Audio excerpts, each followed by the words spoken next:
முதல்வர் விஜய் தலைமையிலான அரசின் முதல் 100 நாள் செயல்பாடுகளை மதிப்பிடுகிறது சிந்தை இணையதளத்தில் சமஸ் எழுதியுள்ள கட்டுரை.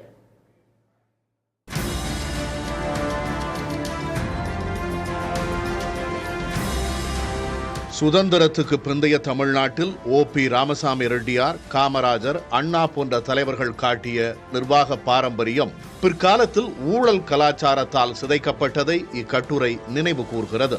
ஊழல் ஒழிப்பு என்பதை மீண்டும் அரசியல் விவாத மேடையின் மையத்துக்கு கொண்டு வந்திருப்பதே விஜய் அரசின் முக்கிய சாதனை என சுட்டிக்காட்டுகிறது. சிங்கப்பூர் போன்ற நாடுகளில் இருப்பதைப் போல மக்கள் பிரதிநிதிகளுக்கு தேவையான அடிப்படை வசதிகளை அரசே செய்து தரும் புதிய அணுகுமுறையை விஜய் அரசு தொடங்கியுள்ளது.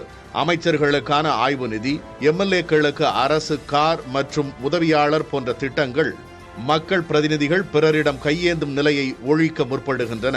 அரசு சான்றிதழ்கள் வழங்க 21 நாட்கள் காலக்கெடு, கோயில் நிலங்கள் டிஜிட்டல் மயம், வாட்ஸ்அப் புகார் எண்கள் என சாமானிய குடிமகனின் கைகளில் அதிகாரத்தை கொடுக்கும் நடவடிக்கைகள் வரவேற்கத்தக்கவை.